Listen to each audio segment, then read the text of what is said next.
Hello everyone, welcome to my talk. My name is Wu.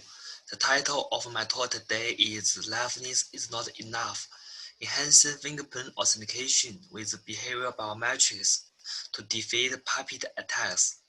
This is a joint work with my advisors Cong, Jing, Ruiying from Wuhan University and Ziming Zhao from Rochester Institute of Technology, USA.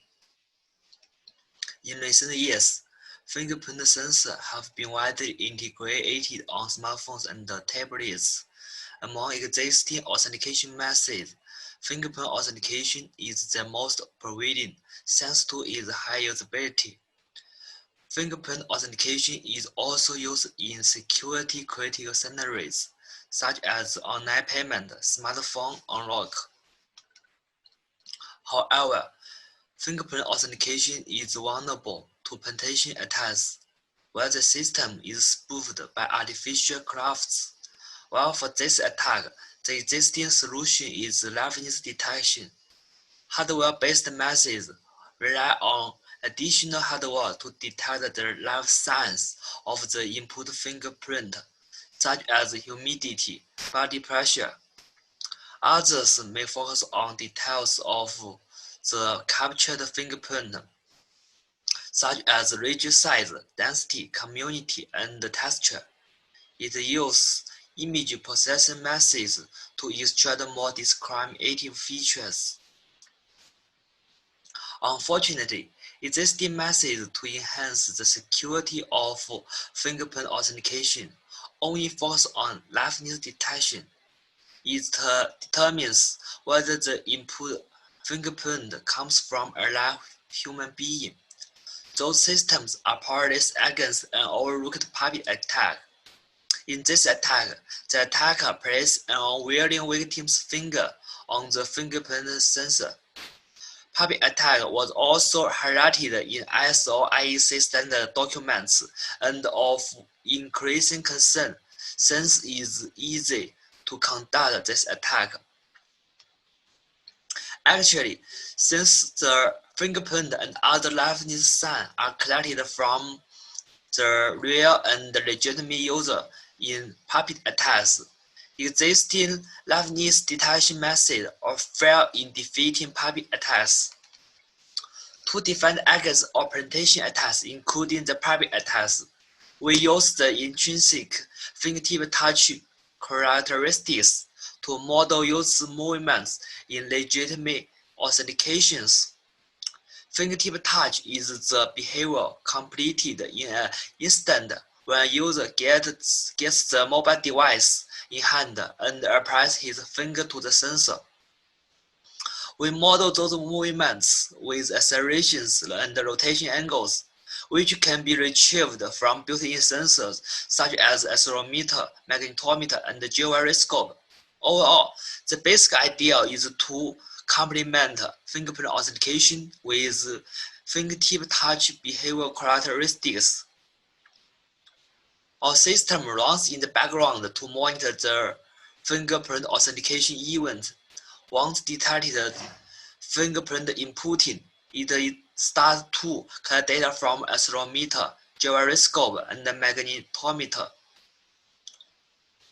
With the sensor data, it then characterizes fingertip touch behavior using accelerations and rotation angles around 3 axes. For the feature extraction, we extract 2 kinds of features, including time and frequency domain features and CNN-based features. For CNN-based features, we convert the time series to power spatial density using short-time Fourier transform and then use CNN-based feature representation to extract features. To profile legitimate users with only successful login data points, our approach train a machine learning model based on the one-class classifier, which is later used for authentication. We first extract features in the time and frequency domain. Specifically, we first extract 6 statistical features in the time domain, including mean, standard deviation, relative standard deviation, sum of absolute differences, absolute energy, and autocorrelation. In addition, we apply fast Fourier transform and extract another 6 features in the time frequency domain. Those features include spatial centroid, spread, skewness, kurtosis, pore density, and entropy.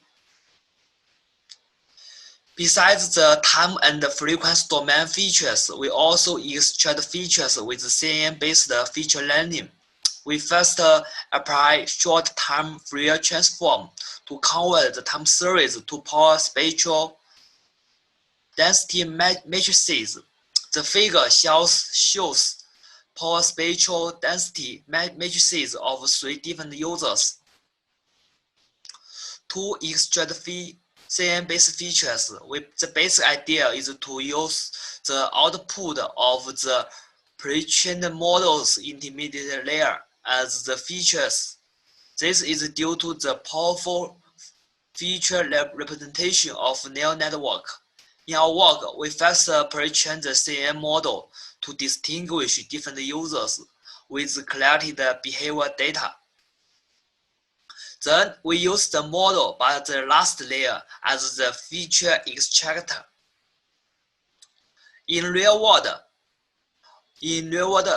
fingerprint authentication settings, the dataset only contains data points come from the legitimate user, so it's a one-class classification problem. In our work, we consider 4 different classifiers, including Pearson coefficient-based similarity comparison, one-class support vector machine, local outlier factor, and isolation forest. We also compare the performance in our evaluations. In our data collection, 90 subjects were involved in fingertip-touch behavioral data collection, who were aged from 22 to 45. 39 subjects were female and the others were male. During the data collection, we asked each subject to hold a smartphone in hand as they normally unlock their own device. This table summarizes the compared 4 datasets. Dataset 1 was collected in different postures, and dataset 2, the data points were collected in different periods. For dataset 3, we collect data points on 3 more smartphones. In dataset 4, another 15 subjects, including 4 females and 11 males, were recruited to play the role of an attacker to carry out artificial replica attack, puppet attack, and mimicry attack on previous 90 subjects. For reliability evaluation, we used 3 feature sets, including time and frequency domain feature set, CNN-based feature set, and the union of 2 sets. On the different training size, classifiers and feature sets, we found that using ROF as the classifier, the combination of ROF and UNF can achieve almost the best performance. While in practical fingerprint authentication systems, the performance evaluation focuses more attention on false acceptance rate. For example, the false acceptance rate can achieve 6 power of defeats of 10, while the false rejection rate is 1%. Thus, we think the combination of CNF and ROF outperforms UNF and ROF due to a lower false acceptance rate of 0.86%. For security evaluation of penetration attacks, we used attack samples from 15 attackers who aimed to bypass our method. In this part, we focus on false acceptance rate and the prediction score. The false acceptance rate on the artificial replica attack and the puppet attack were almost the same, while the puppet attack shows lower prediction score. On the mimicry attack, false acceptance rate can be higher but with lower prediction scores. Although we took great efforts to maintain our studies, there are some limitations in our system. For example, behavior variability and different postures may incur additional false rejection and undermine the usability and the robustness of our method. Besides, our method requires the user to handhold the device during authentication. If the device is placed on the desktop or phone bracket stationarily, our method will fail to work. In addition, our approach may falsely reject a legitimate user if he uses one hand to register his behavior, while the other hand to perform authentication. Please feel free to contact us if you have any questions. Thank you.